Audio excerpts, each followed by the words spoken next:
కొట్టాడు. ఆ భార్య పైన చాలా దారుణంగా ప్రవర్తించి హతమార్చాడు. ఆ తర్వాత బంధువులకి తన భార్య మంచిగా లేదు, ఏదో అనారోగ్య సమస్యను బారిన పడిపోయిందని చెప్పి మెసేజ్ కూడా పెట్టి అక్కడి నుంచి పారిపోయాడు. ఆ తర్వాత బంధువులు చూసేసరికి ఆ భార్య అపస్మారక స్థితిలోకి వెళ్ళింది. వెంటనే హాస్పిటల్కి తరలిస్తే హాస్పిటల్కి తరలించే లోపే తల్లి బిడ్డ ఇద్దరు మరణించారు. ఏకంగా ఆ తల్లి కడుపులో నుంచి బయటికి రాకమునిపే ఆ బిడ్డ యొక్క ప్రాణాన్ని కూడా బలిగొన్నాడు ఆ సదరు తండ్రి. ఇద్దరికి ప్రేమ వివాహం జరిగింది, అంతా బాగానే ఉంది, తల్లిదండ్రులతో కూడా మాట్లాడుతోంది. కానీ అంతలోనే ఈ యొక్క వ్యక్తి ఈ రకంగా దారుణాన్ని బొడగట్టడం చాలా దారుణం అని చెప్పి ఆ కుటుంబీకులు ఆవేదన వ్యక్తం చేస్తున్నారు. ఈ ఘటన విశాఖ జిల్లా పిఎం పాలెంలో చోటు చేసుకుంది. నిండు గర్భిణి 24 గంటల్లో ఒక 12 బిడ్డకు జన్మబోతున్నటువంటి ఆ గర్భిణిని రేపు డెలివరీ అనగానే భార్యను హతమార్చాడు ఆ భర్త. హత్య కేసులో ఇప్పుడు సంచలన విషయాలు వెళ్ళి చూశాయి. అటు తరచూ అనుమానిస్తుందనే కోపంతో అనూషాని వదిలించుకునేందుకు జ్ఞానేశ్వర్ ఈ రకంగా చంపినట్టుగా తెలుస్తోంది. ఎప్పుడు చూసినా తన భార్య భర్తని అనుమానిస్తూ ఉంటుందట. ఈ నేపథ్యంలోనే ఎప్పటికీ టార్చర్ ఏంటి, ఈ యొక్క అనుమానం ఏంటి, తనని వదిలించుకోవాలనే ఆలోచనతో అనూషాని ఆ భార్యని జ్ఞానేశ్వర్ భర్త చంపినట్టుగా వెల్లడించినట్టు తెలుస్తోంది. అనూష గొంతు నిలిమి చంపాడు భర్త. జ్ఞానేశ్వర్తో అనూషకి 2022లో లవ్ మ్యారేజ్ జరిగింది. మధురనగర్లో కాపురం పుట్టారు జ్ఞానేశ్వర్ అనూష దంపతులు.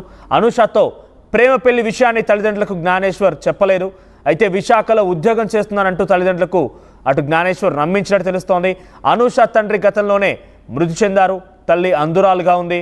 అయితే ఈ నేపథ్యంలో ఎవరు లేరు తనకు వెంట, అంతా కూడా ఏం చేసినా నడుస్తుందిలే అని చెప్పి జ్ఞానేశ్వర్ అటు తన తల్లిదండ్రులకు కూడా ఈ విషయాన్ని చెప్పకుండా గోప్యంగా ఉంచి ఉద్యోగం చేస్తున్నారంటూ నమ్మించి పెళ్లి చేసుకొని ఏకంగా ఆ అమ్మాయిని లవ్ మ్యారేజ్ చేసుకొని గర్భం వచ్చేలా చేశాడు. ఆ తర్వాత పలుమారు అనుమానిస్తోందని చెప్పి ఇక కారణం ఏదైనా కానివ్వండి, ఆయన చెప్తున్న మాట అయితే అనుమానిస్తోంది అని చెప్పి కోపంతో రకంగా చేశాను, గొంతు నిలిమి చంపేశానంటూ భర్త చెప్పినట్టు తెలుస్తోంది. ఒకసారి ఈ ఘటన పైన అటు అనూష తల్లి మాట్లాడుకొచ్చారు.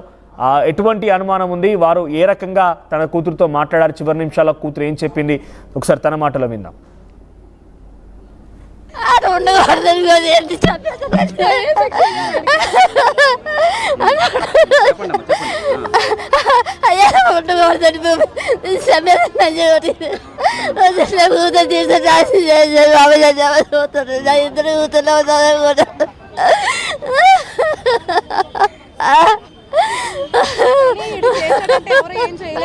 సైడ్ సపోర్ట్ ఎవరు లేరు అని చెప్పి చేసాడు ఇదంతా.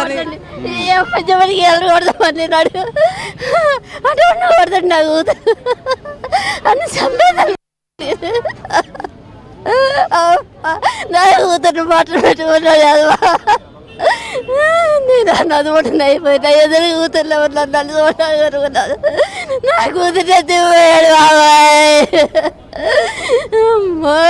నా కోటి రూపాయలు కూతురు ఎత్తిపోయాడు బాబాయ్. అది బాయ్ అది ఉండకూడదు.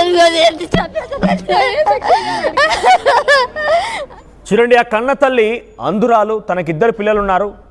అనూష అనేటువంటి తన కూతురు లవ్ మ్యారేజ్ పేరిట జ్ఞానేశ్వర్ని పెళ్లి చేసుకుంది, అంతా బాగానే ఉంటుందిలే అనుకున్నాం. కానీ ఇంతలో ఈ రకంగా దారుణాన్ని గొడిగట్టాడు జ్ఞానేశ్వర్ అంటూ చాలా పెద్ద ఎత్తున రోధిస్తోంది. ఒకసారి ఆ తల్లి బాధ, తల్లి షోక్ ఎవరికి అర్థమవుతుంది చెప్పండి. ఒకసారి దీనికి సంబంధించి ఆ కుటుంబీకులతో ఆర్టీవీ కూడా మాట్లాడించింది, వారు ఏం మాట్లాడారో చూద్దాం. నిండి గర్భిణి మరో 24 గంటల్లో డెలివరీ అవుతున్న అనూష అయితే అతి ఘోరంగా తన భర్త పేకను మీద చంపేశాడని చెప్పి వీళ్ళు కుటుంబ సభ్యులు ఆరోపిస్తున్నారు.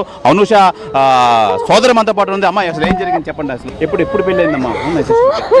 ఎన్ని రోజుల క్రితం పెళ్ళి అయింది? 2 సంవత్సరాలు అవుతుంది. 2 సంవత్సరాల క్రితం ప్రేమ అని చెప్పి పెళ్లి చేసుకుని మోసం చేశాడు. మోసం చేసి దాన్ని చంపేసి దాన్ని వదిలించుకోవడానికి నాటకం ఆడాడు. ఇదంతా రాకముందు ఒక ప్రాణం అయితే అని చెప్పి ఒక ప్రాణాన్ని తీసేసాడు. మీ అక్క మీతో మాట్లాడారా? ఆఖరిసారికి ఎప్పుడు మాట్లాడారు? నిన్న ఉదయం మాట్లాడింది, నవ్వుతూనే మాట్లాడింది, బాగానే మాట్లాడింది. నొప్పులు రావట్లేదు, ఇంకేమి రావట్లేదు అని చెప్పి. రాత్రి కూడా డెలివరీకి నేను జాయిన్ చేసిన ఆడు ఒప్పుకోలేదంటే నేను చంపేయడానికి ఆడికి ప్లాన్ చేశాడు. ఆడు ఫ్యామిలీ వీళ్ళందరూ కలిపి. ఈ రోజు డెలివరీ అవ్వాల్సిందమ్మా? ఈ రోజు డెలివరీ అవ్వాల్సింది. అసలు నేను నైటే జాయిన్ చేస్తామంటే ఆడు ఒప్పుకోలేదంట. అసలు ఏది బయటికి రానివ్వలేదండి. ఈ పిల్లని నమ్మించేశాడు. నమ్మించి ఏది బయటికి రానివ్వలేదు. జ్ఞానేశ్వర్ చెప్పండి, ఏం చెప్తారు అసలు? సార్ వాడదా సార్ మెయిన్ థింగ్ సార్ అక్కడ ఏంటంటే మాకు మార్నింగ్ ఫోన్ వచ్చింది, పలానా అలాగా అయ్యింది అని చెప్పి వచ్చారు. వచ్చిన తర్వాత చూసేటప్పటికి బాడీ చనిపోయింది అమ్మాయి. కేరళలో దిగిపోయాము, చనిపోయింది. హాస్పిటల్ కేసు అని చెప్పారు. వచ్చిన వెంటనే అబ్బాయి స్టార్ట్ నుంచి మాకు తెలియదు, ఏదో అన్కాన్షియస్ అయిపోయింది తెచ్చని చెప్పారు తప్ప ఇంకేం చెప్పలేదు. తీరా చూస్తే మెయిన్ థింగ్ ఏంటంటే సార్, మెయిన్ పాయింట్ ఏంటంటే ఆ అబ్బాయికి సార్ ఆ అబ్బాయి వాళ్ళు ఏంటో తెలియదు. అతనికి మ్యారేజ్ అయ్యింది, ఇలాగ ప్రెగ్నెన్సీ అయ్యింది, అబౌట్ డెలివరీ ఏంటో తెలియదు. ఈ రోజు కానీ దాటితే మాత్రం కన్ఫర్మ్ అయిపోద్ది. దానికోసం నైట్ స్టెప్ తీసుకోవడం ఇంకేం కాదు. మరి నైట్ ఏ గొడవ తెలియదు, మార్నింగ్ చంపేశారు అంతే. మార్నింగ్ కూడా ఫస్ట్ ఒప్పుకోలేదు, తర్వాత జరుగుతున్న కొద్దీ ఏమైందంటే చెప్పాడు. ఫస్ట్ చేతితో పేపర్స్ చెప్పాడు. తర్వాత ఇప్పుడేమో అందాక పోలీస్ గారు చెప్పాడు చున్నీతో చంపేసి చెప్పాడు అంతే. ఇంకేం కాదు, చున్నీతో పిసికేసాను, ఆ పేపర్ పిసి చంపేసాను అని చెప్పాడు అంతే. పిఎం పాలన స్టేషన్కి వెళ్ళిపోయారు అబ్బాయి, ఇప్పుడు అమ్మగారు వచ్చారు. అది మాచూరు ఉందండి, మాచూరులో ఉంది. ఆయనకి ఎలాంటి శిక్ష విధించాలని చెప్పి మీరు కోరుకుంటున్నారు? మళ్ళీ ఏ ఆడదానికి ఇలా జరగకూడదండి, ఇలా నమ్మించి మోసం చేసాడు. నడక సరే శిక్ష చేయాలండి. ఆడు ఉండకూడదు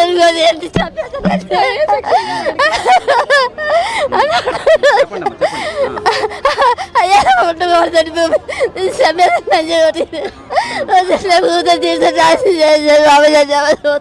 ఇద్దరు కూతురు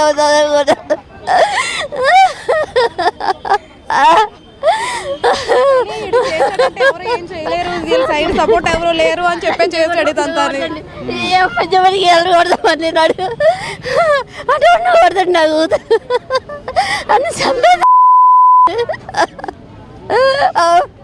నా కూతురు మాటలు పెట్టుకున్నాడు అదవా, నేను అన్నది కూడా అయిపోయినా ఎదురు కూతుర్లో ఉన్నాను, నన్ను చూడగలుగుతున్నాను. నా కూతురు ఎత్తిపోయాడు బాబాయ్,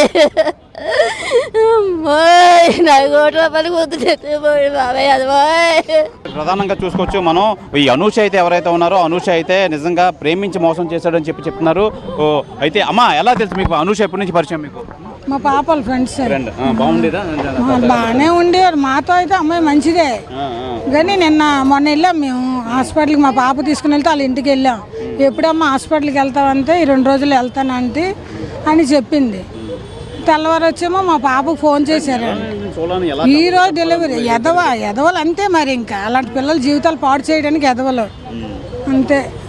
ఈరోజు తెల్లవారు మా అమ్మాయి ఫోన్ చేసింది హైదరాబాద్ నుంచి, అనుషకు బాగాలేదు ఒకసారి వెళ్ళమ్మా, మంచినీళ్ళు నోట్లో వేసినా మింగట్లేదంట అని.